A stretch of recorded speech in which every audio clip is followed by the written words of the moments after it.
ஓம் நமோ நாராயணாய நமः. நாடிய பொருள் கை கூடும் ஞானமும் புகழும் உண்டாம் வீடியல் வழியதாக்கும் வீரியம் கமலை நோக்கும் நீடிய அரக்கர் சேனை நீருபட்டழிய வாகை சூடிய சிலை ராமன் தோள்வலி கூறுவார்க்கே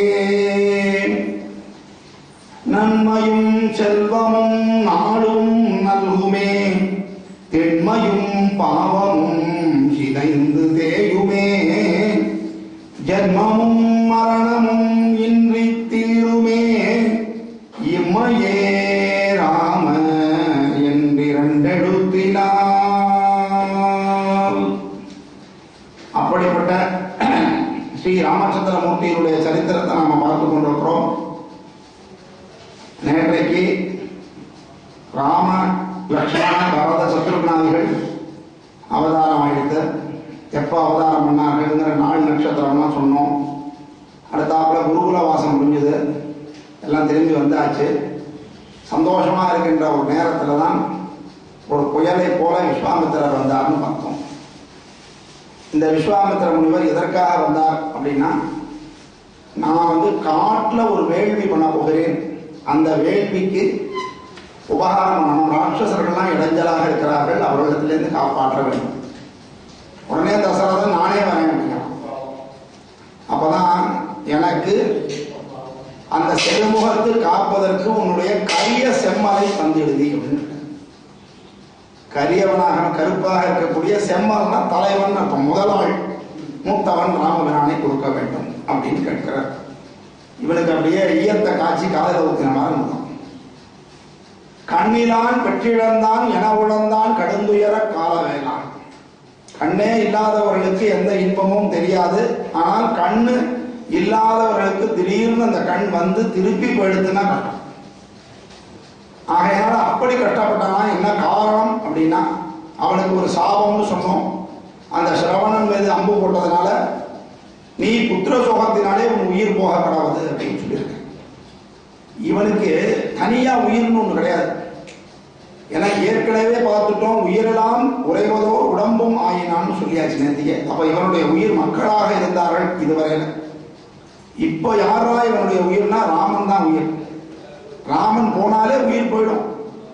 அதனால தனியா இவருக்குன்னு ஒரு உயிர் கிடையாது. ஆகையினால அப்படிப்பட்ட ராமபிரானை நாம் பிரிஞ்சு விடுவோமோ, வாராது வந்த மாமணியை தோற்போமோன்னு நம்ம சொல்லுவோம் இல்லையா, அதுபோல தவம் இருந்து நீ கூட நம்ம பள்ளிக்கூடத்தில் சேர்க்கக்கூடிய சில பெற்றோர்கள் என்ன சொல்றாங்கன்னா, ரொம்ப தவம் இருந்து ரொம்ப நாள் கழிச்சு இந்த குழந்தை பிறந்திருக்கான் சார், நீங்க மாட்டுக்கு உங்க வீரத்தெல்லாம் காட்டிடாதீங்க அப்படின்னாங்க. வாஸ்தவமான பேச்சு. எல்லார் வீட்லையும் முன்னாடி எல்லாம் டஜன் கணக்கில் இருந்தது. அதனால வாத்தியார் எது பண்ணாலும் கவலை இல்லை. இப்ப கருவேப்பிலை கொத்து மாதிரி ஒன்னே ஒண்ணு கண்ணே கண்ணு, அதுவும் 1000 தபஸ் பண்ணி 1000 டாக்டரை பார்த்து அந்த குழந்தை பிறக்கிறது. ஆகையினால அதை பாதுகாக்க வேண்டியது கட்டணும். ஒரு டீச்சரா இருக்கிறதே சொன்னார், நீங்க பையனை பத்திரமா பார்த்துன்னா ஒரு சார் படிப்பெல்லாம் சொல்லி தராடி பரவாயில்ல அப்படின்னு. எதுக்கு ஸ்கூல்ல சேர்க்கறது, ஆத்திரியம் செய்யலாம். அதாவது ஓவரா அப்படியும் பண்ணக்கூடாது, இருந்தாலும் அப்படி ஒரு பாசம். அதுபோல தசரதனுக்கு இத்தனை காலமாக குழந்தை இல்லை, இப்பொழுதுதான் அந்த குழந்தை பிறந்திருக்கான் அப்படிங்கிற பொழுது அந்த குழந்தை நம்மளை விட்டு போயிடுவானோ அப்படிங்கிறது தான் காரணம். அதனால அவன் எவ்வளவோ தவிக்கிறான். ஆனா ரிஷிகளை எதிர்த்து சொன்னா அது சாபமா மாறிடும், அது இன்னும் பெரிய கொடுமை. அதனால என்ன பண்றதுன்னு தவிக்கும் பொழுது வசிஷ்டர் சொல்ற, விஸ்வாமித்திரருக்கும் வசிஷ்டருக்கும் நேர் ஆப்போசிட் பார்ட்டி மாதிரி இருக்கும் பார்க்கறதுக்கு. ஆனா வசிஷ்டர் பிரம்மஞானி, அதனால அவருக்கு தெரியும் அந்த பக்குவம் விஸ்வாமித்திரருக்கு இல்லாதனாலதான் ரொம்ப நாளைக்கு அவஸ்தைப்பட்டார். எப்பொழுது அந்த பணியுமாம் என்றும் பெருமைங்கிற பக்குவம் வந்ததோ அன்னைக்குதான் அவருக்கு பிரம்ம ரிஷிங்கிற பட்டம் கிடைச்சது. என்னென்னவோ சாதனைகள்லாம் பண்ணிட்டார். விஸ்வாமித்திர வசிஷ்டருக்கு மேல சாதனை பண்ணியிருக்கார், ஆனாலும் அந்த பட்டம் கிடைக்கல. எப்பொழுது அவர் தன் கர்வத்தை எல்லாம் விட்டு பணிந்தாரோ அப்பொழுதுதான் அந்த பிரம்ம ரிஷிங்கிற பட்டம் அவருக்கு கிடைக்கும். எவ்வளவுதான் நம்ம மேதாவியா இருந்தாலும் அந்த பணிவு பவ்யம் இருக்கணும் அப்படிங்கிறது ரொம்ப அவசியம். ஆகையினால அந்த விஸ்வாமித்திரரோட நீ அனுப்பணும் அப்படின்னு சொல்லி இவர் சொல்றார். ஏண்டா விஸ்வாமித்திரர் வந்து உங்க மூதாதையர் திரிசங்குவ சொர்க்கத்துக்கே அனுப்பிச்சு வச்சார் அப்படின்னா இந்த சாதாரண ராட்சசர்களுடைய ஹிம்சையை அவரால் தடுத்துக்க முடியுமா? முடியாதா? எத்தனை மந்திர பலம் அவர்கிட்ட இருக்கு, அவர் நினைச்சா தடுக்க முடியுமா? முடியாதா? கேவலம் உங்ககிட்ட வந்து இந்த ராமபிரான குழுன்னு ஒரு குட்டி பையனை, அது இதுவரைக்கும் போர் முகத்தையே பார்க்காத ஒரு குழந்தைய அவன் கேட்கிறான்னு சொன்னால் அதுல ஏதோ காரியம் இருக்குன்னு நீ உனக்கு புரிய வேண்டாமா? என்னவோ அவருக்காக கேட்கிற மாதிரி நீ நினைச்சுட்டு இருக்க. பெரியோர்கள் கொடுக்கிற சில சோதனைகள்லாம் அப்படிதான் இருக்கும். ஹரிச்சந்திரனுக்கு விஸ்வாமித்திரர் கொடுத்த சோதனையை போல யாராலையும் கொடுக்க முடியாது. ராமபிரான் வாழ்க்கை போல சோதனை தான். நமக்கு இவ்வளவு கஷ்டமேங்கிறோம், பெருமாளே அவ்வளவு கஷ்டப்பட்டு கஷ்டப்படப்படத்தான் மனுஷன் பக்குவப்படுவான். அப்பதான் ஜன்மா ஈடேறும். அதனால கஷ்டங்களை அனுபவிக்கும் போது நம்ம சந்தோஷப்படணுமா? என்ன காரணம்னா நம்ம பாவம் குறைகிறது, சந்தோஷத்தை நம்ம அனுபவிக்கும் போது நம்ம புண்ணியம் குறையிறது, பேங்க் பேலன்ஸ் குறையிற மாதிரி நம்ம புண்ணியத்தினால கிடைக்கிற சந்தோஷம் தான் நமக்கு சந்தோஷம் கிடைக்க நம்ம புண்ணியம் குறையிறதுன்னு. ஒரு ஹோட்டலில் போய் உட்காந்து ஜம்முன்னு அதை கூட இதை கூட ஆர்டர் பண்ணி சாப்பிட்டுட்டே இருந்தா கொஞ்ச நேரம் கழிச்சு பர்ஸில் இருக்கிற காசு காணாம போகுதுன்னு அர்த்தம். அது போலதான் இந்த உலகத்துல நமக்கு சந்தோஷங்கள் கிடைக்க நம்ம பர்ஸில் இருக்கிற புண்ணியம் போயிட்டு இருக்குன்னு. கஷ்டங்கள் வர வர நம்ம கிட்ட சேர்த்து வச்சிருக்கிற பாவ மூட்டையில கழியறதுன்னு அர்த்தம். அதனாலதான் கஷ்டம் வரும்போது அழாத, இடுக்கண் வருந்தால் நகுக, அடுத்து ஊறுவது அத்துவப்பதில். அதனால கஷ்டம் எதற்காக வருதுன்னா நம்ம பாவத்தை கழிப்பதற்காக வருகிறது. அப்ப ஞானம் உள்ளவன் கஷ்டப்படுறச்ச என்ன நினைக்கணும்னா, அப்பாடா இன்னைக்கு ஒரு பாவம் கழிந்தது அப்படிங்கிற எண்ணம் வரணும் நமக்கு. அப்ப நம்ம திட்டமாட்டோம், பெருமாளை இவ்வளவு கஷ்டம் கொடுக்குறீங்க அப்படின்னு திட்டம்.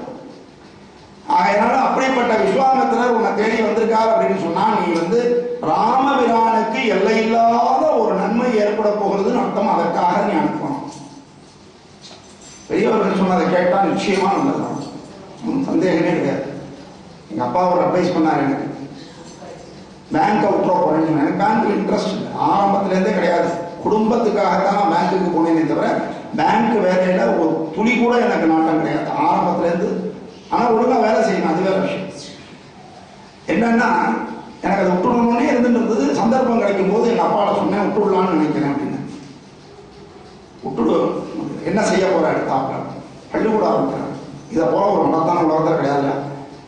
நீ என்ன பண்ண, காத்தால டியூஷன் எடுத்து, முன்னாடியே டியூஷன் தானே நடத்திட்டு இருந்தேன்.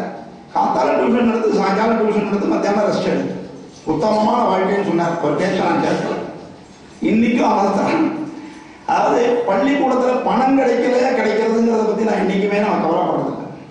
ஆனா இன்னைக்கு நெருக்கடிகள் ஜாஸ்தியா போச்சு, உணர்பவர்கள் குறைவா போயிட்டாங்க. பலன் பெற்ற முன்னாடியெல்லாம் என்னுடைய பழைய மாணவர்கள்லாம் இன்னைக்கும் நினைச்சிட்டு, ஒரு பையன் அன்னைக்கு வந்தா திடீர்னு வந்து 20,000 ரூபாய் எடுத்து கொடுத்தான்.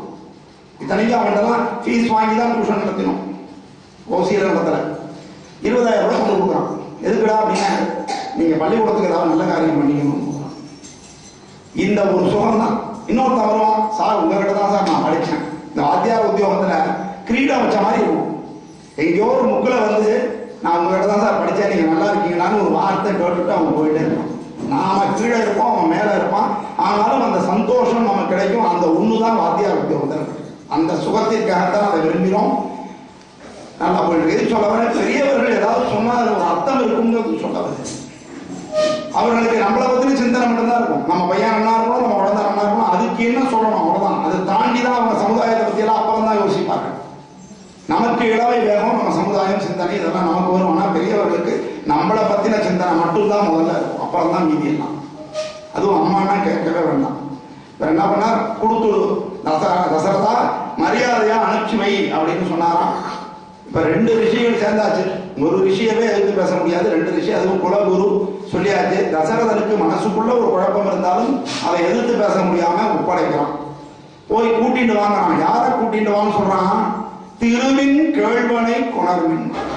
கம்பநாட்டாழ்வார் எந்த இடத்துல எப்படி வார்த்தையை போடுறான்னு பார்க்கணும். இப்ப என்ன நடக்க போகிறதோ அதை முன்னாடியே சொல்லியாச்சு. திருவின் கேழ்வன் மகாலட்சுமியினுடைய கணவன். இப்ப எங்க கல்யாணம் எடுத்த ராமருக்கு ஆக போகுது, அதுக்கு தான் இப்ப போவார். அதனாலதான் திருவின் கேழ்வனை கொணர்வின்னர் வந்தான்.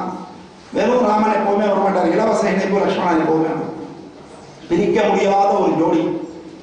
சீதையை பிரிஞ்சு கூட ராமபிரான் இருந்துருவார், ஆனா லட்சுமணனை பிரிஞ்சு இருக்க மாட்டார்.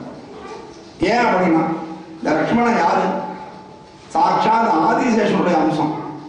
ஆதிசேஷன்கிறவர் ஒரு ரிஷியா இருந்தவர், பெருமாளோடையே இருக்கணும் அப்படிங்கிறதுக்காக தான் ஆதிசேஷனா வந்தது.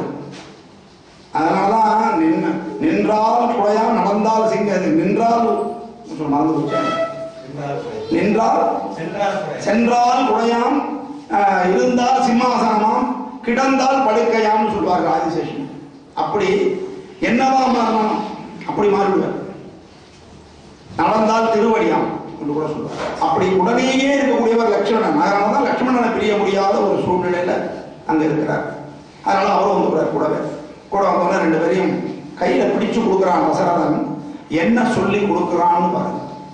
ஒரு குருவின் இடத்திலே ஒரு சிஷ்யனை எப்படி ஒப்படைக்க வேண்டும் அப்படிங்கிறதுக்கு இதான் இலக்கணம். ராமபிரான் எப்படி கொடுக்குற?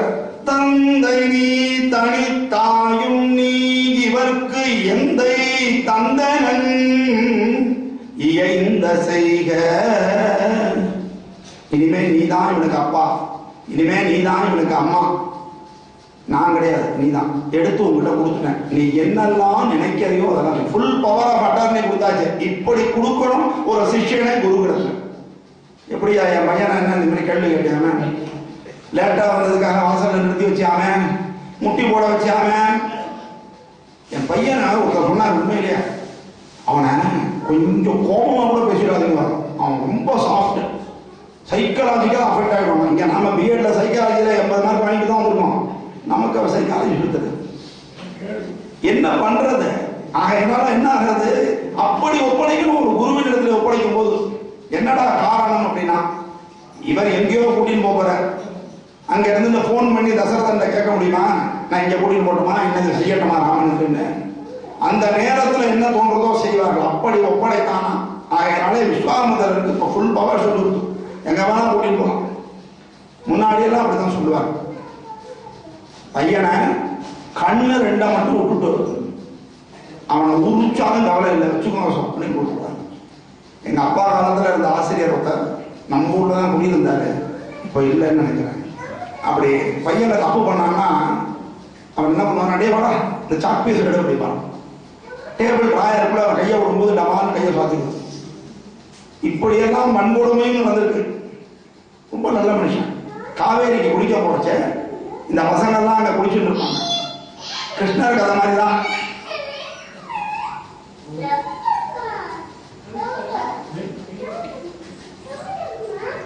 அம்மா தானா? சரி சரி. கிருஷ்ணர் என்ன பண்ணார், அது மாதிரி அவனுடைய ட்ரெஸ்ஸெல்லாம் அவர் எடுத்துக்கூடாது. எடுத்து இவரை பார்த்தோன்னே அவன் தலையை முழுக்கு போட்டு நேராக அடுத்த துறைக்கு போயிடுவாங்க. அப்பெல்லாம் காவேரியில் ஜலம் இருந்தது, ஒரு துறைக்கு துறை படிக்கட்டு இருந்தது, சுத்தமாக இருந்தது. அதெல்லாம் இன்னைக்கு நீங்கள்லாம் அப்படி இருந்ததானே கேட்பாள். இன்னைக்கு இருக்கிறவெல்லாம் நாங்கள்லாம் காவேரி என்ஜாய் பண்ணியிருக்கோம். அப்படி போடுவாங்க. இவர் இந்த துணியெல்லாம் எடுத்துட்டு வீட்டுக்கு வந்துடுவார். அவங்களுக்கு தெரியும் இவர் தான் எடுத்துன்னு போனாங்க. திருப்பி வந்து பார்த்தா ஒரு துணி கூட இருக்காது, கோமணம் மட்டும்தான் கட்டிட்டு இருப்பான். நேராக இவர் வீட்டுக்கு வரணும். வந்த உடனே 2 தோப்புகார் நம்மளோட சொல்லிட்டு ஒரு கோட் ஃப்ரம் மெமரியோ அல்லது 2 ஃபார்முலாவையோ படித்து ஒப்பிச்சுட்டு அப்புறமா துணியெல்லாம் வாங்கிட்டு வீட்டுக்கு போகணும். ஒப்பிச்சுட்டு டியூஷன்லாம் கிடையாது, காசெல்லாம் கிடையாது. இப்படி இருந்த வாத்தியார்கள். அதனால ஆசிரியர்களும் அப்படி இருந்தார்கள், மாணவர்களும் அப்படி இருந்தார்கள். அதுதான் காரணம். குருவின் இடத்துல அப்படி ஒப்படைத்தானா, ஒப்படைச்சோடனே புறப்பட்டாச்சு. இவனுக்கு தசரதனுக்கு உள்ளுக்குள்ள பயம்தான். என்ன இருந்தாலும் ராமபிரான் தன்னை விட்டு போகிறானே பார்த்துட்டே இருக்கான். பாதி சக்தி படுது. நமக்கு வேண்டியவர்கள் ஒரு நாள் திடீர்னு நம்ம பார்க்க முடியலன்னாலே நமக்கு மனசு கஷ்டம். அப்படி இருந்தது. உடனே அங்கே போகும்போது சரையு நதி வருகிறது. அதை தாண்டி போகிறார்கள். அங்கே ஒரு அருமையான ஒரு சோலை. ஆனால் அந்த சோலை பார்த்தோம்னா கொஞ்சம் அழிந்து கிடக்கிற மாதிரி இருந்தது. இவெல்லாம் குழந்தைகள் வந்து குருகுலம் முடிச்சுட்டு நேராக தசரதன்ட்ட வந்தாச்சு. உலக அனுபவமே கிடையாது. உலக அனுபவம் எப்போ வரும்?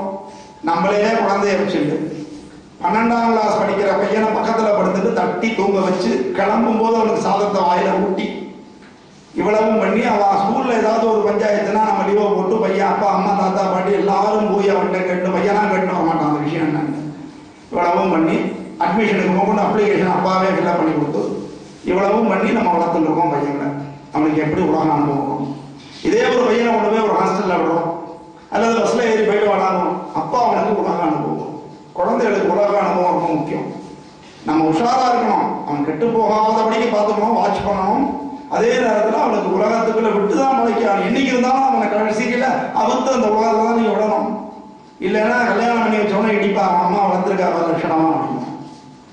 அதனால அப்படி கொண்டு போய் இந்த இது வரைக்கும் உலகத்தையே பார்க்காத குழந்தைகள் அந்த சோலையை பார்க்கிறாங்களா, இது என்ன இப்படி இருக்கே அப்படின்னு கேட்கும் பொழுது அவர் சொன்னாராம், ஒரு காலத்துல மன்மதன் சிவன் மேல அம்பு போட்டான், அந்த வாகனத்தை போய் அவர் மேல போட்டா முடியுமா?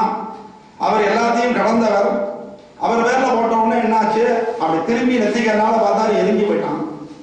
அவனுக்கு இருந்த அங்கம் அனங்கமாகிவிட்டது. அதனால இதுக்கு பேர் அங்க தேசம். அவனுடைய அங்கத்தை காணாமல் செய்ததுனால இதுக்கு பேர் அங்க தேசம்னு பேரு அப்படின்னு அந்த இடத்தை பத்தி சொன்னார். இந்த இடத்துக்கு பேர் காமாசிரமம் அப்படின்னு பேரு. இப்படி விளக்கம் கொடுத்து ஒவ்வொரு ஊரையா ஜாகிரபி டீச் பண்ணிட்டு போயிருங்க. அதுக்கப்புறம் அங்க ஒரு பாலைவனம் வருகிறது. அந்த பாலைவனத்துல ரொம்ப வெயில் ஜாஸ்தி. இப்ப எப்படி இருக்கோ வெயில் அது மாதிரி இப்பவே ஆரம்பிச்சுட்டு இல்லையோ, இன்னும் சொச்ச காலம் எவ்வளவு இருக்கு. ஆனா மத்தியானத்துல பார்த்தா இப்பவே வெயில் ஜாஸ்தியா இருக்கு. அந்த மாதிரி வெயில் கொடுமை. அதனால இந்த குழந்தைகள், ராஜா வீட்டு குழந்தைகள், எந்த ஒரு கஷ்டத்தையும் அனுபவிக்காதவர்கள் வருகிறார்கள். அவர்களுக்கு எப்படா இந்த வெயில்ல அவனை கூட்டு போனமே. ஏன்னா பொறுப்பு ஒண்ணுன்னு சொல்லியாச்சுன்னா ஜாகிரதையா இருக்கும். இப்போ நமக்கு மேல ஒருத்தர் இருக்கார் நிர்வாகத்துல அப்படின்னா நம்ம ஏனோ தானம் தான் இருக்கும். நீ தான் பொறுப்பு அப்படின்ட்டா என்ன? ரொம்ப நாளைக்கு என் அப்பா ஊருக்கு போயிட்டாருன்னா எனக்கு பக்கு பக்கு இருக்கும். யாருமே இல்லாத மாதிரி அனாதையா இருக்கிற மாதிரி இருக்கும். கதவை கூட்டணுமா, 7 தடவை செக் பண்ணணும், அப்படியெல்லாம் பண்ணணும். அப்பா இருந்துட்டா நம்ம எதை பத்தி கவலைப்பட மாட்டோம். நம்ம மாதிரி தூக்கம் வரதே போய் படுத்து தூங்கிருப்போம். இப்ப கூட எது சொல்ல வரோம், அப்போ நாம தான் டாப் மோஸ்ட் பொறுப்பு அப்படிங்கிறதே நமக்கு பொறுப்பு ஜாஸ்தி வந்துடும். விஸ்வாமித்திரர்கிட்ட என் தந்தை நீ தாயும் நீ அப்படின்னு சொல்லி கொடுத்தாச்சு. அப்போ அந்த குழந்தைய காப்பாற்றணுமே, நாளைக்கு பத்திரமா கொண்டு போய் ஒப்படைக்கணுமே தசரதன்ட்ட. ஆகையினால் அவருக்கு என்ன பண்ணாராம், 2 பேருக்கும் பலா அதிபலா அப்படின்னு 2 மந்திரத்தை உச்சரி பண்ணார். இந்த மந்திரத்தை சொன்னா என்ன ஆகும் அப்படின்னா, பசி தெரியாது, தாகம் தெரியாது, கஷ்டம் தெரியாது, பலி தெரியாது. ஏன் கதை விடுறீங்க, ஒரு மந்திரத்தை சொன்னா அப்படி எல்லாம் நடக்குமா? ராத்திரி 12 மணி ஜென்ரலா அவங்களை எழுப்பினா என்ன பண்ணுவோம், அட பொய்யா தூக்கம் வருது அப்படின்னு சொல்லுவோம். அதே நம்ம குழந்தைக்கு திடீர்னு உடம்புக்கு வந்து வருது, 12 மணியா பார்ப்போமா, எழுந்து ஓடுவோம். மத்தியானம் சுட்டடிக்கிற வெயில், பொதுவா வெளியில வந்தா யாருப்பா இப்பெல்லாம் வெளியில வந்து சாயங்காலம் வரேன்னு சொல்லுவோம். திடீர்னு பையன் ரோட்ல விழுந்து கிடக்கான் அப்படின்னு ஒரு நியூஸ் வருது, அல்லது ஏதோ ஒரு எமர்ஜென்சி வந்துடுறது, விழுந்தடிச்சு விடுவோம், காலில் செருப்பு கூட போடாம விடுவோம், சூடு தெரியாது. ஆகையினால எதையுமே செய்ய முடியும். இந்த மந்திரங்கள் அவர்களுக்கு அந்த பலனை கொடுக்கலாம்.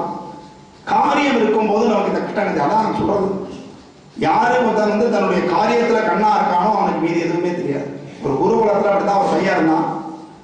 அந்த பையன் தினந்தோறும் சாப்பிட்டு குருவுக்கு சேவை எல்லாம் பண்ணிட்டு இருந்தான். படிப்பு ஓடிட்டு இருந்தது. ஒரு நாள் திடீர்னு குரு கிட்ட அவனுக்கு ஒரு சந்தேகம் வந்தது. கேட்டான், என்னடா சந்தேகம்னா, சுவாமி இன்னைக்கு சாப்பாட்டுல விளக்கெண்ணெய் கலந்த மாதிரி இருக்கு அப்படின்னு. ஆமா, விளக்கெண்ணெய் தான் கலந்துருக்கு, அதுக்கு என்ன இல்லை, அதுதான் கேட்டேன். உடனே மூட்டையெல்லாம் கட்டி அவன்கிட்ட கொடுத்து உன் படிப்பை முடிஞ்சு கொடுத்து நீ கிளம்பலாம் அப்படின்னு. ஐயோ என்ன அபச்சாரம் கேட்டேன். இத்தனை நாள் இதே விளக்கெண்ணெய் தான் கலந்துருந்தது. இத்தனை நாள் உனக்கு படிப்பு மேல அக்கறை இருந்ததுனால சாப்பாட்டுல புத்தி போற. எப்போ உனக்கு சாப்பாட்டுல புத்தி படுத்தோ இனிமே படிப்பு வராது, போயிட்டு வந்தாங்க. அந்த காலத்துல, இந்த காலத்துல ஒரு எல்கேஜி குழந்தைய கூட நம்ம சொல்ல முடியாது. நாக்கு இங்கேருந்து அது வரைக்கும் இருக்கு. அம்மா கொஞ்சம் ஒரு மாதிரி விட்டுட்டோம்னா நீ தொடர்ந்து காலியாகாது. செலக்டிவா இதைத்தான் வைக்கணும். காலம் மாறி போச்சு, வேற விஷயம். எதுக்கு சொல்றேன், காரியத்திலே கண்ணா இருப்பவர்களுக்கு ருச்சி தெரியாது, தூக்கம் வராது, இதெல்லாம் வராது. அப்படிப்பட்ட ஒரு நிலைமை தான் உண்மை. அவன் தான் லட்சியத்தை அடைய முடியும். அந்த வெறி இருக்கிறவனால சாதிக்க முடியும். அதுதான் வெறிங்கிறது, வேற ஒன்றும் இல்லை. ஒரு இலக்கினை அடையணும். விவேகானந்தர் சொன்ன மாதிரி, அடைய Safai start not till the goal is reached அப்படின்னு சொன்னார். அது மாதிரி அங்க போன உடனே திடீர்னு ரைட்டு வர வேண்டிய இடத்துக்கு வந்தாச்சு. பர்ணசாலை இருக்கு. அங்க பார்த்தா திடீர்னு ஒரு அழிஞ்சு கிடக்குவான். மரமெல்லாம் தூக்கி வெட்டி போடுறா. இப்ப எப்படி நம்ம நினைச்ச உடனே மரத்தெல்லாம் வெட்டி போடுறோமோ அது மாதிரி அங்க வெட்டி போட்டு கிடக்கு. அப்படி பார்த்த உடனே என்ன இடம் இப்படி இருக்கே அப்படின்னா, இங்க தாடகைன்னு ஒருத்தி இருக்கா, மகாபெரிய ராட்சசியம். அதாவது நல்லவன் கெட்டவன் எல்லா ஜாதியிலையும் உண்டு, நல்லவன் கெட்டவன் எல்லா இனத்திலையும் உண்டு, பெண்கள்லையும் இருந்திருக்கா, ஆண்கள்லையும். அதனால ஒருத்தன் நல்லவனா கெட்டவனா அப்படிதான் பார்க்கணுமே தவிர ஆனா பெண்ணா, இந்த ஜாதியா அந்த ஜாதியா, இந்த ஊரா அந்த ஊரா, அதெல்லாம் கிடையாது. இன்னைக்கு ஒரு தீவிரவாத இயக்கம் உலகம் பூரா பரவிட்டு இந்தியாவுக்குள்ளேயும் ஊருக்கு. இதுக்கு என்ன பண்றது நம்ம? அதுலயும் இன்னைக்கு கூட பாத்தீங்கன்னா கொரியாவோ ஏதோ ஒரு ஊர்ல, சிரியாவோ கொரியாவோ நான் சரியா பார்க்கல, அங்க இந்த தீவிரவாதிகள் தாக்குதல் நடக்கி அப்பாவி மக்களை கூட கொண்டிருக்கா. அதுல 2-3 பொம்மனாடி தான் மேல வெடிகுண்டை கட்டிட்டு 6 மாடி அடுக்கு கட்டடம் வெடிச்சு விழுந்து அங்க போய் பாம் பிளாஸ்ட் பண்ணிருக்காங்க. என்ன சாதிக்க போறாங்க? நான் என்ன சொல்றேன், உங்களுக்கு லட்சியம் இருந்ததுன்னா நம்ம இந்தியாவில் எப்படி சுதந்திர போராட்ட வீரர்கள் நேரடியாக இங்கிலீஷ்காரர்களை எதிர்த்து சண்டை போட்டாலும் அது மாதிரி நீ யாரை எதிர்த்து சண்டை போடணுமோ அவங்களுக்கு நேரம் போய் சண்டை போட்டா அது ஆண்மை, அது வீரம். இது கோடைத்தனமான இருக்கு. அப்பாவி மனிதர்களை போடுறது, ஒரு பள்ளிக்கூடத்தில் போய் குழந்தைகளை போடுறது, இது என்னையா வீரம்? மூஞ்சிய வேற மூடிக்கிறது. இதுல மட்டுமாவது உலகத்தில் உள்ள எல்லோரும் ஒத்துமையா இருந்து தீவிரவாதம்ங்கிற ஒண்ணு இல்லாம நம்ம பண்ணணும். யார் பண்ணியிருந்தாலும் சரி. அதனால என்ன ஆகுது, தாடகைன்னு ஒருத்தி இருந்தால் அவதான் இங்க இருந்து எல்லாத்தையும் பண்ணிட்டு இருக்கான், எல்லாருக்கும் ஹிம்சை பண்ணிட்டு இருக்கா. அப்படின்னா யார் வந்தாலும் அனுப்பி சாப்பிடுவாங்க. நர மாமிசம் என் தட்டுல என்ன இருக்கணும்னு முடிவு பண்றது தாடகையாக தான் முடியுது. அப்படி சாப்பிடுவாங்க. அதனால என்ன ஆகுது, ஏன் உன்னை மட்டும் விட்டு வச்சிருக்காளேன்னு ராமர் பார்க்கறாரு.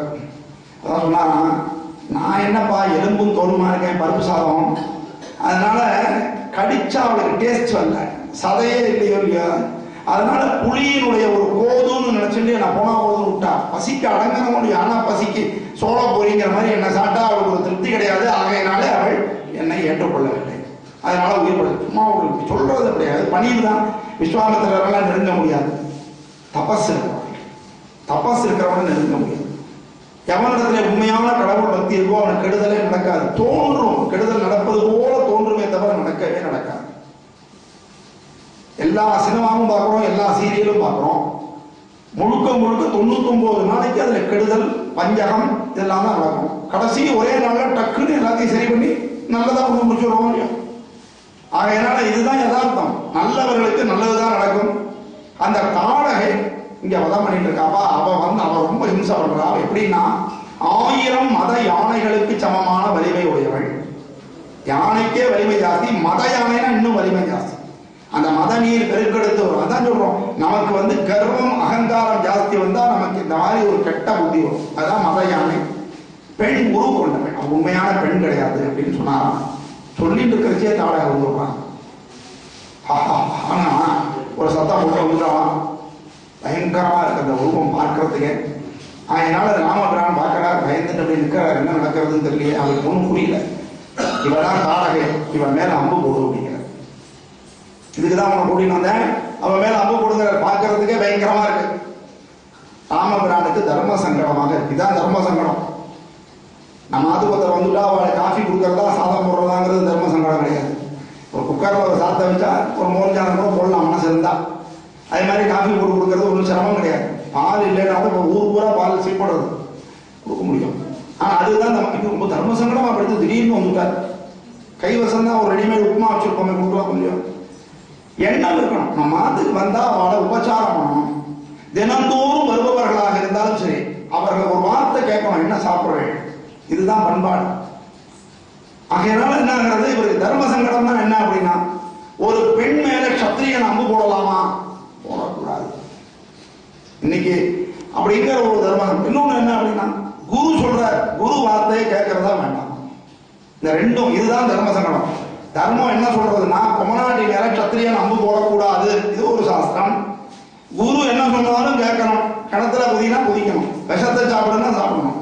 பெயக்கண்டும் நஞ்சுண்டமைவர் நயத்தக்க நாகரிகம் வேண்டுபவர். நாகரிகம் வேண்டுபவரே பெயத்தக்கும் நஞ்சு அஞ்சுண்டமைவர்னா குரு சொல்றது எப்படி கேட்கணும். அதோட இல்லை, நீதான் அப்பா நீதான் அம்மான்னு ஒப்படைச்சவர். அப்ப விஸ்வாமித்திரர் தான் அப்பா, விஸ்வாமித்திரர் தான் அம்மா, விஸ்வாமித்திரர் தான் குரு, விஸ்வாமித்திரர் தான் தெய்வம். அவர் சொல்றதை கேட்கறதா இல்லை. இந்த தர்ம சங்கடம் அவருக்கு வந்துதான். இருந்தாலும் பெருமாளுடைய தர்ம சங்கடத்தை அவர் புரிஞ்சுட்டதுனால சொல்றாருப்பா, ஏன் யோஜனை பண்றாரு. எப்பவுமே ஒரு தப்பு பண்றவங்க முதல்ல நாம பண்ணதா இருக்க. எதுலையுமே தப்பு பண்றச்சே கூட வேற ஒருத்தன் பண்ணப்பறம் நம்ம பண்ணோம்னா அவர் பண்ணா நான் பண்ணேன்னு சொல்லிக்கலாம். இது ஒரு எஸ்கேபிசம், தப்பிக்கிறது ஒரு வழி. அவர் பண்ணார், நான் அதே மாதிரி பண்ணிட்டேன் சார், தெரியாது அப்படின்னு சொல்லிக்கலாம். அது மாதிரி இதுக்கு முன்னாடி முன் உதாரணம் கோர்ட்லயே கேட்பான். சில கேசஸ்ல பார்த்தீங்கன்னா இதுக்கு பிரசிடென்ஸ் இருக்கா, ஏன் நீ கிரியேட் பண்ண பிரசிடென்ஸ. நல்ல விஷயம்னா யார் வேணா கிரியேட் பண்ணலாமே. எவனோ ஒரு ஜட்ஜி சொல்லியிருந்தா தான் நீ சொல்லுவியாத.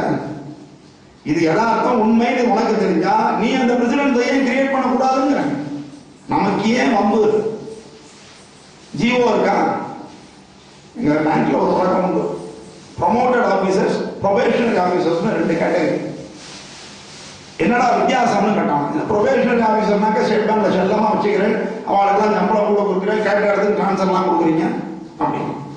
அதுதான் சொன்னா, promoted officers look into the circulars for not doing something, whereas the probation officers are looking into the same circulars for doing the same thing. அதாவது ஒரு சர்க்குலரை பார்த்து இதுல செய்யறதுக்கு என்ன வாய்ப்பு இருக்குன்னு பாக்குறவன் ப்ரொபேஷன் ஆஃபீஸர், இதை செய்யாம இருக்கிறதுக்கு என்ன வாய்ப்புன்னு பாக்குறவன் ப்ரொமோட்டர் ஆஃபீஸர் அப்படின்னு. இவனுக்கு பயம், கீழே இருந்து வந்து அந்த அடிமையிலாவே மேல மேல மேல வந்ததுனால எதிரியாவது மாட்டின்றுவோமோ பயம். அவன் டைரக்ட் ஆஃபீஸரா இருக்கிறனால அடிச்சு நிறுத்துவான். இன்னைக்குமே டைரக்ட் ஆஃபீஸர் எல்லா ஃபீல்ட்லையும் வரலாம், போல்டா இறங்குவான் ஸ்டெப்ஸ். அதனாலதான் இன்னைக்கு இளைஞர்களை நிறைய பேர் டைரக்ட் ஆஃபீஸர்ஸா போறாங்க. ப்ரொமோட்டர் ஆஃபீஸர்ஸ் எல்லாரையும் நான் கேவலமா சொல்லலாம். நீங்க எதையுமே வந்து அந்த அர்த்தத்தோடு எடுத்துக்கணும், அதுக்கு மேல போயிடக்கூடாது. பொது இடத்துல பேசுறதே ஜாகிரதையா பேசணும். ஆகையினால என்ன ஆகிறது, இந்த தர்ம சங்கடம் வந்தது அவனுக்கு. அப்பதான் கேட்கறான், பிரசிடென்ஸ் இருக்கா அப்படின்னு. பிருகு அப்படின்னு ஒரு முனிவர் இருந்தார், அவருக்கு மனைவி கியாதின்னு ஒருத்தி இருந்தா. அவர் ரிஷி பத்னியாக இருக்கிறதுக்கு பதிலாக என்ன பண்ணா, ராட்சசர்களோட சம்பந்தம் வச்சுட்டு கெட்ட காரியங்களை பண்ணி கொண்டிருந்தாள். அதனால சாட்சாத் மகாவிஷ்ணு சக்கராயுதத்தாலே அவளை வதம் பண்ணி இருக்கிறார், பவனாட்டியை வதம் பண்ணியிருக்காரு. அப்போ பரவாயில்லையா, மகாவிஷ்ணுவே பண்ணியிருக்காரா? இப்ப யாரு, மகாவிஷ்ணுவோட அம்சம் தானே. ஞாபகப்படுத்துறான். சில பேருக்கு இந்த குழந்தை என்ன பண்ணும், நல்லா பேசிட்டு வந்துடும், நீ பேசினது எப்படி இருந்தது அப்படின்னு வந்து வீட்டில் கேட்டுதான் நம்ம சொல்றோம். சொன்னோம்னா அது ஒரு சந்தோஷம். அது மாதிரி ராமபிரானுக்கு மகாவிஷ்ணுவை பத்தி சொல்ல வேண்டும். அப்புறம் என்ன, இன்னும் வேற ஏதாவது இருக்கா? மகாவிஷ்ணு வந்து பெருமாள் பெரியவா செஞ்சா பெருமாள் செஞ்ச மாதிரி பெருமாளை யாராலும் கேள்வி கேட்க முடியுமா? வேற யாராலும் செஞ்சிருக்காளா அப்படின்னு அவர் கேட்டு. அப்ப சொல்றாரு, குமதின்னு ஒருத்தி இருந்தா, அவ எல்லா உயிர்களையும் புடைச்சு சாப்பிட்டு இருந்தா. ஆகையினால இந்திரன் வஜ்ராயுதத்தாலே அவளை வதம் பண்ணியிருக்கான், எவிடன்ஸ் இருக்கு. அதனால இந்திரன் சாதாரண ஆளுதில்லையா, அவன் பண்றான், நீ பண்ணக்கூடாதான் அப்படின்னு. அப்பவும் யோசனை பண்ற. உடனே என்ன சொன்னார், அவளை கொல்லு அப்படின்னு உத்தரவு போட்டார். சில சமயம் தான் அந்த சாமவேத தான தண்டம் மாதிரி பேசிட்டே இருக்கணும், முடியாதுன்னா செய்ய முடியுமா முடியாதா அப்படின்னு கடைசியாக கேட்க முடியும். அந்த நிலைமைக்கு வந்துட்டார். இந்த ஒரு படம் வந்தது, சந்தோஷ் சுப்பிரமணியம் நினைக்கிறேன். இந்த 2 விரல்ல ஒன்று நீட்டுறதே ஒரு விரல் தான் நீட்டணும். அப்ப நமக்கு பிரச்சனையே கிடையாது, 2 விரல்ல ஒன்று தொடுற வேலை கிடையாது, தொடுறதே அந்த ஒரு விரல் தான் தொட்டாங்க. அது மாதிரி இப்ப ராமபிரானுக்கு பிரச்சனை இல்லாம போயிடுது, உத்தரவும் வந்துடுத்து. அப்ப இவருக்கு சாய்ஸ் கிடையாது. விஸ்வாமித்திரர் சொன்னால் நம்ம செஞ்சிட்டோம், இதுதான் உண்மை. ஆச்சாரியன் என்ன சொல்லுகின்றானோ அதை செய்து விட்டீர்கள் என்று சொன்னால் அது உங்களை தாக்காது, அந்த தோஷம் உங்களை தாக்காது. ஆனா ஆச்சாரியன் நல்லவனா தான் இருப்பான், அது வேற விஷயம். அவன் நல்லவனா இருக்கணும், குருங்கிறவன் நல்லவனா இருக்கணும், சுயநலம் பிடிச்சவனா இருக்கக்கூடாது. அது இந்த காலத்துக்கு சொல்ல வேண்டிய அட்வைஸ். அதனால அவன் சொன்னாலும் நம்ம கேட்கணும். அதனால அவன் சொல்லிட்டான், இவருக்கு பிரச்சனை விட்டது, அம்பை தூக்கி போட்டா தீர்ந்து போச்சு. எப்படி போச்சா அந்த அம்பு அப்படின்னா, அடிச்ச உடனே அப்படி நேரா மார்புல போய் குத்திட்டு. 1000 மத யானை வலிமை உடையவள், பிரம்மாண்டமான தேகம் உடையவள். அப்படி பூந்த அம்பு மார்புல பூந்து உள்ள நிக்காம பின்பக்கம் போய் விழுந்து. அவ்வளவு ஃபோர்ஸ் ராமனுடைய அன்பு. அதுதான் முக்கியம், அந்த ஃபோர்ஸ் தான் உயிரை எடுக்கும். கல்லொக்கும் நெஞ்சில் தங்காது அப்புறம் கழன்று கல்லா புல்லருக்கு நல்லோர் சொன்ன பொருளென போயிற்றன்றே. எப்படிடா போச்சு? கல்லா புல்லருக்கு, படிப்பறிவில்லாத, படிக்க விரும்பாத, எதையும் காதிலே கேட்டுக்கொள்ள மாட்டேன் என்று சொல்கின்ற கல்லாத புல்லருக்கு நல்லவர்கள் சொன்ன அறிவுரை எப்படி இந்த காதில விழுந்து இந்த காதில போயிடுமோ, உள்ள தங்காதோ, அதை போல ராமபிரானுடைய அம்பு அவள் மார்பிலே பட்டு உள்ளே தங்காமல் அப்புறம் போய் விழுந்தது. ராட்சசர்களை திருத்த முடியாது, ஆகையால்தான் அந்த மாதிரி போய் விழுந்துதான். அங்க ராவணனுக்கு தீய நிமித்தங்கள் தோன்றின. தாடகன் யாருன்னா ராவணனுடைய பாட்டி. ராவணனுடைய பாட்டி. இங்கேயே அவருக்கு அந்த குடும்பத்தோட ஒரு பகை உருவாகிறது இப்பவே லேசா. அதுக்கப்புறம் என்ன ஆகிறது, விஸ்வாமித்திரர் என்ன பண்றாரு, பரவாயில்லப்பா சாதாரண நம்ம வச்சுட்டு இந்த போடு போடுறேன், உங்ககிட்ட அப்ப தேவாஸ்திரங்களை கொடுக்கலாம். இன்னும் இவனுக்கு தகுதி இருக்கான்னு பார்த்துட்டு தான் தேவாஸ்திரங்களை கொடுக்க முடியும். இன்னைக்கு நம்ம தகுதி இல்லாத பல பேர்கிட்ட பல விஷயங்கள் போயிட்டதுனாலதான் இன்னைக்கு அவரவர்கள் தான் நினைச்ச மாதிரி நினைச்ச விளக்கங்கள்லாம் கொடுத்துருக்கோம். அவன் ஃபீல்டுக்கே சம்பந்தம் இல்லாத துறையில நுழைஞ்சு அவன் ஒரு விளக்கம். அவனுக்கே நம்பிக்கை இல்லைன்னா அதுல நுழைய வேண்டிய அவசியம் இல்லை. நான் யாரையும் குறிப்பிட்டு சொல்லல, சொன்னா அது விரோதமா போயிடும். சொன்னால் விரோதம்னு ஆழ்வாரே சொல்லியிருக்காரு, அது மாதிரி ஆகிடும். அதனால என்ன உலகம் அப்படி இருக்கு. நமக்கு எதுல நம்ம பாண்டித்யம் இருக்கோம், நமக்கு எதுல சம்பந்தம் இருக்கோ அந்த துறையை பத்தி தான் பேசணும். அனுபவிக்காம எதையும் பேச முடியாது. சக்கரைன்னு பேப்பர்ல எழுதிட்டு தித்திப்பா இருக்குன்னு அப்படின்னு சொல்லிப்பாங்க. சாப்பிட்டு பார்த்தவன் சொன்னா அதுதான் உண்மை. அது மாதிரி பெருமாளை நம்ம உணர்ந்தவர்கள் தான் பெருமாளை பத்தி பேச முடியும். சம்பந்தமே இல்லை அப்படிங்கிறவங்க பெருமாளை பத்தி பேசக்கூடாது. நீ மாட்டுக்கு ஒரு ரூட்ல போ, உனக்கு என்னைக்கு தோன்றதோ அன்னைக்கு வா. எங்க போனாலும் கடைசியில எங்கேயும் சுத்தி ரங்கனை சேவின்னு கடைசியில நீ வந்துதான் ஆகணும். ஒன்னும் சில பேர் தைரியமா வெளியில சொல்லிட்டு வருவா, சில பேர் ரகசியமா வருவான். அது அவரவருடைய தன்மையை பொறுத்தது. அதனால தேவாஸ்திரங்களே எடுத்தாராம். எதற்காக தேவாஸ்திரம்னா இவருக்கு தேவைப்படும் அப்படிங்கிறது விஸ்வாமித்திரருக்கு தெரிகிறது. ஆகையினால தேவாஸ்திரங்களை கொடுத்தாராம். அதுக்கப்புறம் வேள்வி ஆரம்பிக்கிறது. கண்ணினை இமை காப்பது போல மண்ணின் மைந்தர்கள் அங்கே காத்து கொண்டிருக்கிறார்கள். லக்ஷ்மணன் ஒரு பக்கம், ராமர் ஒரு பக்கம் நின்று மேலேயே பார்த்துட்டு இருக்கான், வேடிக்கை பார்க்கல. சில வசங்களை அப்படிதான் சொல்லி பரவாயில்ல தாப்பா இல்லாம இருக்கு, இந்த கதவை கொஞ்சம் ஜாக்கிரதையா பார்த்துக்கொண்டு அந்த பக்கம் இருப்பான், மரத்துக்குள்ள அவன் எங்கேயா விளையாட போகும், வீட்டுல போது திருவிழா எடுத்து போகும். அது மாதிரி பொறுப்பு இல்லாம இருக்கிறவர் கிடையாது. ஆகையினாலே முழுக்க முழுக்க நின்று பார்த்துட்டு இருந்தாராம். சுபாகு மாரீசன் 2 பேர் வந்தாச்சு. தாடகை வதத்தை கேள்விப்பட்ட அவருடைய புதல்வர்கள் சுபாகு மாரீசன். 2 பேர் யாருன்னா ராவணனுக்கு மாமாக்கள். 2 பேர் வந்தாச்சு. இந்த வசனம் என்ன பண்ணுவோம் அப்படின்னா, வேள்வியில கொண்டு வேண்டாத பொருள் எல்லாம் போடுவோம். இப்ப நம்ம கவலையே பட வேண்டாம். நம்ம வாங்குற நெய்யே அப்படித்தான் இருக்கு, நம்ம வாங்குற எல்லா பொருளும் அப்படித்தான் இருக்கு. நம்ம அவன் அசுரன் கொண்டு வந்து போட வேண்டாம், கொடுக்கறத போட்டாலே அது சரியா போகும். ஆகையினால என்ன ஆகுது, அவன் கொண்டு வந்து அசுத்தமான விஷயங்கள் மாம்சங்கள் எல்லாம். ஆகையினால வேள்வியை கெடுத்து விடணும் அப்படிங்கிறது அவனுடைய வைராக்கியம். ஆகையினால அப்படி வந்து போடுறான். உடனே 2 பேரும் என்ன பண்ணா, சருன்னு நம்ப விட்டா பாருங்க, மேல ஒரு சரக்கூடம் கட்டி டைட்டா ஏர் டைட் வாட்டர் ப்ரூஃப். எவ்வளவு ஒரு ஸ்கில் இருக்கு பாருங்க. ஒரு அம்புனால அப்படி ஒரு வாட்டர் ப்ரூஃப் பெட்டு போட முடிஞ்சது ராமனாலையும் லட்சுமணனாலையும். அந்த திறமை இருந்தது. அழிச்ச ஒண்ணுமே கீழே விடல. அப்பவும் யுத்தம் ஆரம்பிச்சு சண்டை போடுறான். உடனே என்ன பண்ணார், அம்ப தூக்கி போட்டார். சுபாவும் அந்த இடத்துல அவுட்டு. இந்த மாரீசன் அடிபட்ட அவன் விழுந்தடிச்சு ஓடிக்கிறான். விட்டுட்டார், பெருமாள் போனா போதும். சொல்லுவார்கள், பகைவன் இல்லை பாக்கி வைக்க கூடாதுன்னு சொல்லுவார். இந்த பாக்கி தான் பின்னாடி பிரச்சனையா வரப்போறது. ஆகையினால இவர் தான் பாக்கி வச்சுட்டார்.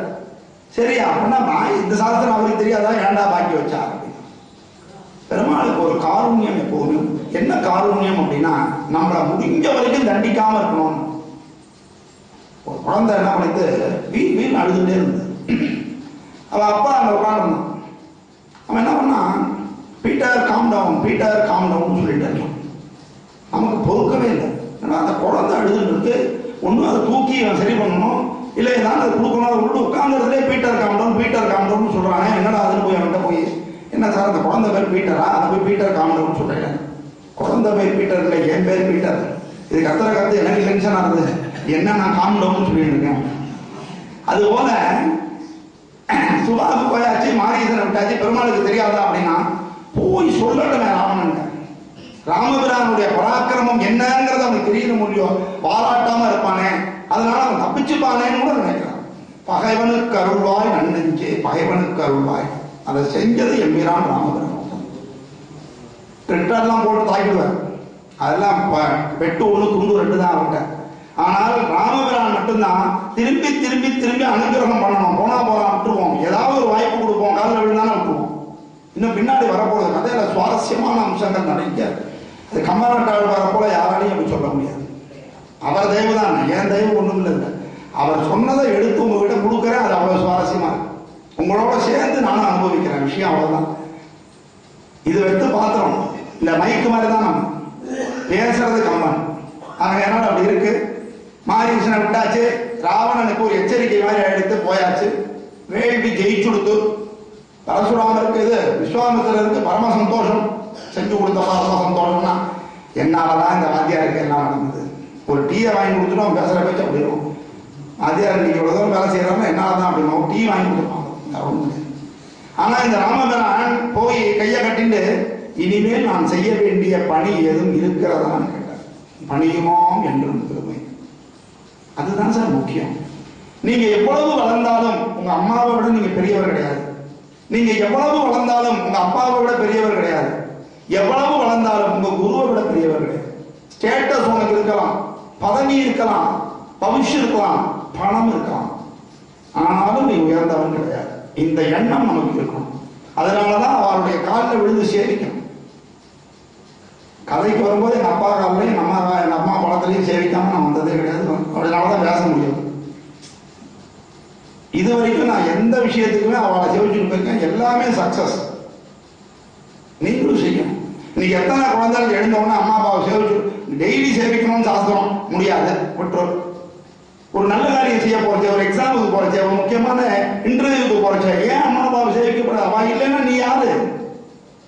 இந்த சதை பிண்டம் வந்ததே அவள்கிட்ட தான் வந்திருக்கு. கண் கண்ட தெய்வம் அந்த அன்னையும் பிதாவும் முன்னறி தெய்வம். அது இல்லைன்னா பிரயோஜனம் கிடையாது. நாம கூப்பிட்டு சேவின்னு சொல்ல முடியுமா? ஆனா சேவி. அப்படி இருக்கும் பொழுது என்ன ஆகுறா, ஒண்ணும் இல்லை, வா என் கூட போகலாம் அப்படின்னு கூட்டிட்டு போறான். இனிமேதான் முக்கியமான விஷயம் வருது. அப்படியே நடந்து போயிட்டே இருக்கிறச்ச ஒரு கல் மேடு மாதிரி தெரிஞ்சுது. அந்த கல் மேல அவருடைய பாதம் பட்டுது. பட்ட உடனே பார்த்தா டகால் அதுல இருந்து ஒரு பொம்மாட்டி எழுது. ஆச்சரியமா படுத்தேன்னா ஒரு கல்லுல இருந்து ஒரு பொம்மாட்டி எப்படி ஆகிறா? கல்லாக இருந்தால் அகல்யை. அதுக்கு எப்படி வேணா நீங்க அர்த்தம் எடுத்துக்கலாம். கல்லாக இருந்தால் அர்த்தம். புருஷனால கைவிடப்பட்டா, புருஷனால பழி சொல்லப்பட்டாள், ஏற்கனவே இந்திரன் துரோகம் பண்ணிவிட்டான். ஆகையினால ஒரு பொண்ணுக்கு மனநிலை எப்படி இருக்கும்? அதுதான் முக்கியம். அதனால அவ கல்லாக இருந்தாள். அதான் அர்த்தம். சில பேர் இருப்போம், வேலை செஞ்சுட்டே இருப்போம், ஒண்ணுமே என்ன பண்றோம்னே தெரியாது, வேலை மட்டும் நடந்துட்டு இருப்போம், கை மட்டும் சமையல் பண்ணிட்டு இருப்போம், மனசு எங்கேயோ இருக்கும். அதுதான் கல்லாக இருக்கு. ரொம்ப கட்டப்படுறவாளுக்கு என்னவோ வேலை ஓட்டுறோம், டெய்லி ஓட்டிட்டு இருக்கோம் அப்படிமா. அப்படி இருக்கும் பொழுது அப்படி கல்லாக இருந்த அகலிகை பெண்ணாக மாறினான். கௌதம முனிவருடைய மனைவி தேவேந்திரனுடைய பழிபாவத்திற்காக அவள் கல்லாக சபிக்கப்பட்டாள். சபிக்கப்பட்டவுடனே அவள் சாப விமோசனம் கேட்கிறாளாம். கேட்கும் பொழுது ராமன் வருவான், உனக்கு விமோசனம். ராமாவதாரத்துல தான் ஒரு விசேஷம். யாரும் ராமனிடத்துல போய் சரணடைறதில்லை. இவர் போய் சரணாகதி கொடுக்கிறார். இதை விட ஒரு எளிமையான ஒரு தத்துவம் உலகத்தில் கிடையாது. போய் எல்லா இடத்துலையும் பாருங்க. அகலிகை நாட்டுக்கு எந்த இடத்துல இருந்துருக்கா போய் கொடுக்குறேன். அதனால போனாதான் மாதிரி ஆச்சு. அப்பதான் விஸ்வாமித்திரருக்கு புரிஞ்சுதான் இந்த பெருமாளுடைய கைகளுக்கும் கால்களுக்கும் என்னடா வித்தியாசம், திருவடிக்கும் கைகளுக்கும் என்ன வித்தியாசம். கைகளை அங்க பார்த்தார், தாடகை வதத்திலே அந்த கையினுடைய திறமையை பார்த்தார். இங்கே திருவடிகளுடைய பெருமையை பார்த்தார். மை வண்ணத்தரக்கி போரில் மழை வண்ணத்தண்ணலே உன் கை வண்ணம் அங்கு கண்டேன், கால் வண்ணம் இங்கு கண்டேன். உன் கை செய்த லீலையை நாங்க பார்த்தேன்னா தாடகையை பிச்சு போட்ட சுபாகுவை காலி பண்ண மாரீசனை அடிச்சு விரட்டின. துஷ்ட நிகிரகம், துஷ்ட நிகிரகம் பெருமாள் பண்ணாரா? இப்ப என்ன பண்ற? உன்னுடைய கால் வண்ணம் இங்கு கண்டேன். திருவடி பட்ட உடனே கல்லாக கிடந்த அகலியை சாவ விமோசனம் பட்டு. அப்போ கால் வண்ணம் இங்கு கண்டேன். அதனாலதான் பெருமாளுடைய கரங்களை விட முகத்தை விட திருவடி விசேஷம். காலை பிடிச்சுட்டோம்னா ஜெயிச்சோம். சேவிக்கிறதும் காலம். நேற்று தான் ஒரு உண்மை தெரிஞ்சது. நம்ம கோபாலி மாமா தான் சொன்னார்.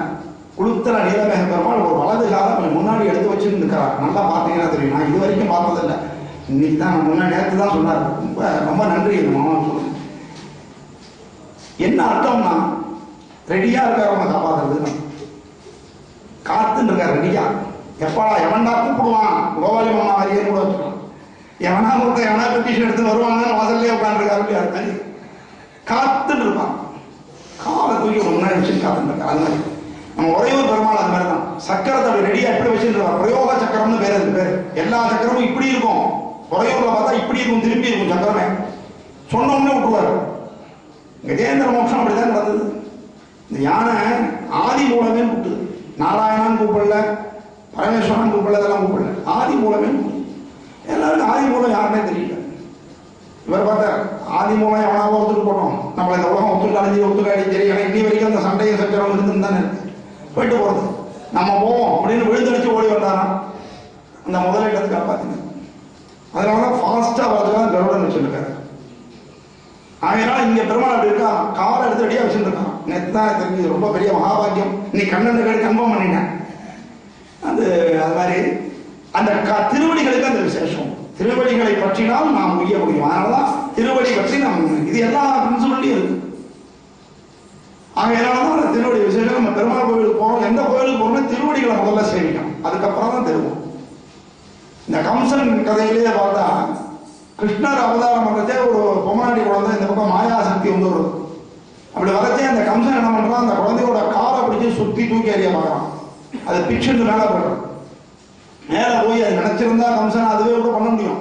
அது சொல்லித்தான் என் காலை பிடிச்சிட்டு அதனால போனா போகணும்னு விட்டுட்டாங்க. மகாபாரதத்துல ஒரு காட்சி வருது. துரியோதனன் அர்ஜுனன் 2 பேரும் கிருஷ்ணன் போய் உபகாரம் கேட்க போகிறார்கள். துரியோதனனுக்கு செருக்கு, நம்ம பெரிய ராஜா, நம்ம போய் இவன் காலையில உட்கார்றதா, மாடு மேய்க்கிறவன் காலையில எப்படி வேலை நம்ம கிட்ட ஹெல்ப் வாங்குற வரைக்கும் அவன் பெரிய மனுஷனா தெரியுமா, ஹெல்ப் முடிஞ்சு கொடுத்தனா அவன் மாடு மேய்க்கிறான்.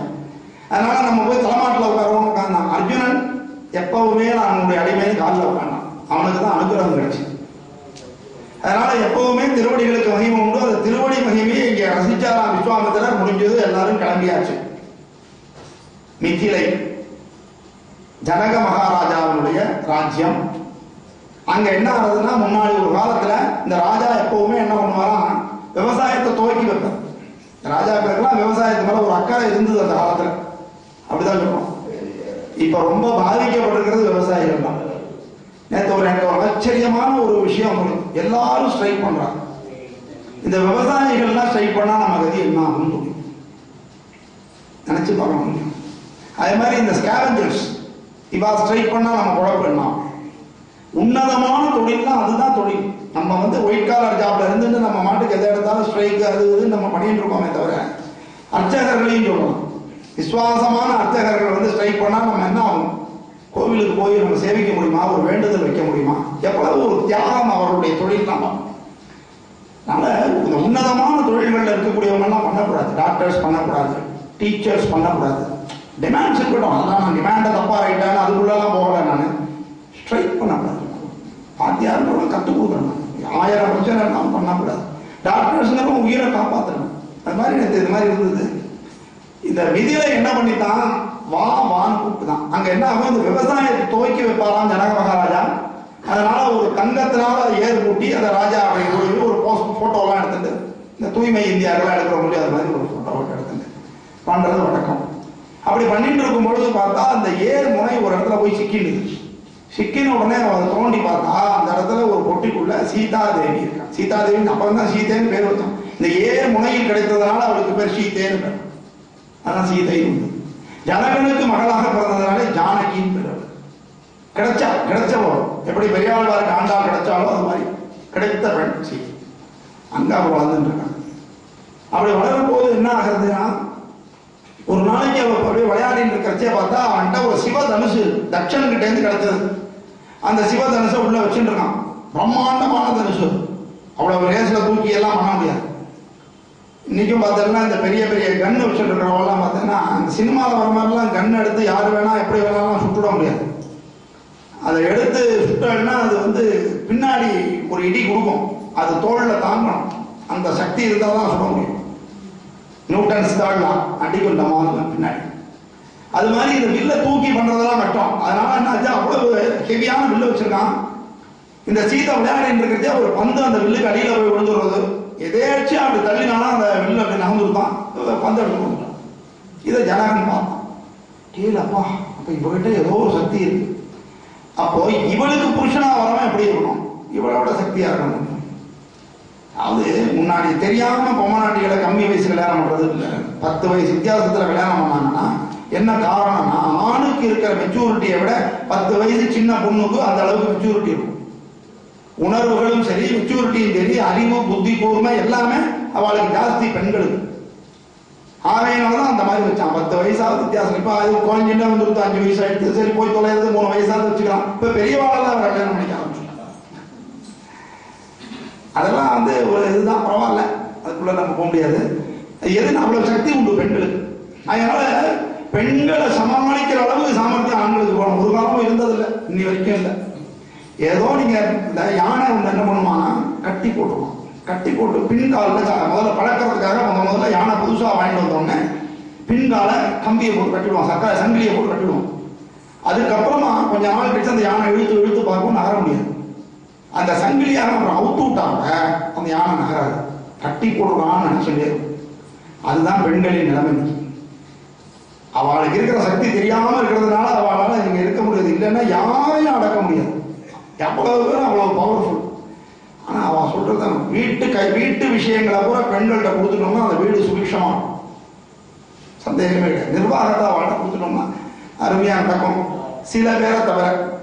அப்படி இருக்கு. ஆகையினால என்ன ஆகுது, இந்த சீதாதேவி அங்க அவதாரம் பண்ணி இருக்கிறாங்க, கிடைச்சாச்சு.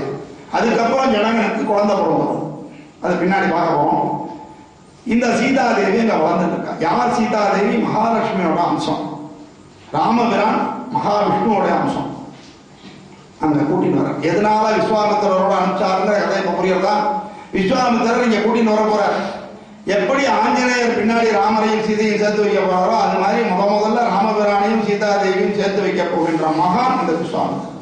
அதனாலதான் எல்லையில்லாத நன்மை ஏற்பட போகிறதுன்னு வசிஷ்டர் சொன்னார்.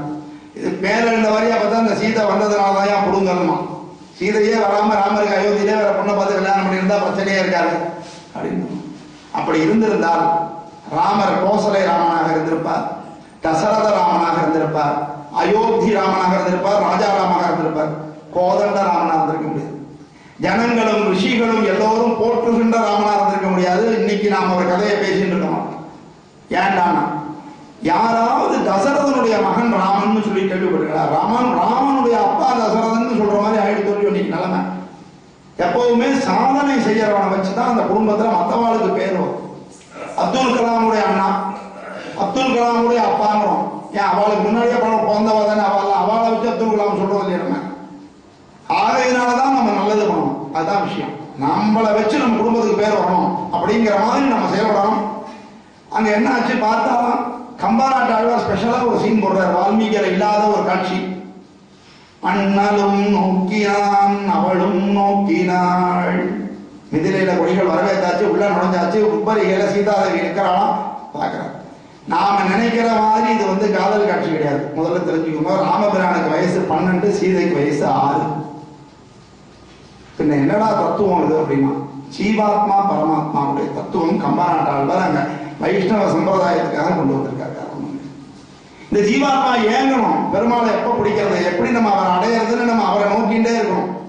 பால்காரன் பாத்திரம் பால் ஊத்துறான். பாத்திரத்தை நம்ம எப்படி பிடிச்சா பால் அதுல கிடைக்கும், நேரா பிடிச்சா கிடைக்கும். எங்கேயோ வேடிக்கை பார்த்துட்டு தலைகீழா பாத்திரத்தை பிடிச்சா பால் பூரா விழப்படும். எனக்கு ஒரு சின்ன ஒரு சீன் வந்தது, வாட்ஸ்அப்லயோ பார்த்தேன். ஒரு பார்பர் ஷாப்புக்கு ஒருத்தர் போவார். அந்த பார்பர் ஹேர் கட்லாம் பண்ணி விட்டுட்டு, எனக்கு கடவுள் நம்பிக்கையெல்லாம் கிடையாது, கடவுள்னு ஒருத்தர் தான் எல்லாரும் கஷ்டப்படுவாங்க, கஷ்டப்படுறவா இவ்வளவு பேர் இருக்கிறதுனால நான் சொல்றேன் கடவுளே கிடையாது அப்படின்னு நான் இவனுக்கு கவுண்டர் கொடுக்க முடியல. உண்மைதானே, கடவுள் இருந்தால் ஏன் கஷ்டப்படும், இப்படிதான் நம்ம நினைப்போம். அதுக்கு உன்ன என்னடா பண்றது தெரியலன்னு சென்று வெளியில வந்தான். வெளியில வந்தாலும் பார்த்தா அங்கே ஹிப்பி மாதிரி உட்கார்ந்தான், முடியெல்லாம் வச்சுட்டு. கிட்டத்தட்ட அந்த ஹிப்பியை போட்டு உள்ள வந்தான். திருப்பி பார்பர்ட்ட சொன்னான், இந்த ஊர்ல பார்பரே கிடையாது அப்படின்னு. ஏன் அப்படின்னு, பார்பர்னு இருந்திருந்தா இவனுக்கு இவ்வளவு முடி இருக்குமா, முடியே இருக்காது இல்லையா, பார்பர் இல்லாதவங்க தானே நம்ம. நான் பார்பர் இருக்கேனே அப்படின்னா, பார்பர் இல்லை அதனால தானே முடியல. அப்படி இல்லப்பா, அவன் என்கிட்ட வந்திருந்தா நான் முடிவு பண்ணி கொடுத்துருப்பேன். இதாண்டா உண்மை, கடவுள் இருக்கார், நீங்க எல்லாம் கடவுள்கிட்ட போக மாட்டேங்கிறீங்க, ஆகையினால உங்களுக்கு கஷ்டம் ஆகுதுன்னு சொல்லி முடிச்சான். பெருமாள் இருக்கார், நாம அவன் பக்கம் திருப்பணும் முடியாது. அவன் கூப்பிட திரும்பிட்டே பண்றத. நம்ம எல்லாரையுமே எப்படி வச்சிருக்காருன்னா, ஒரு பெரிய குச்சி, அதுல ஒரு கயிறு, அந்த கயிற்று நுனியில நம்மளை கட்டி வச்சிருக்காரு.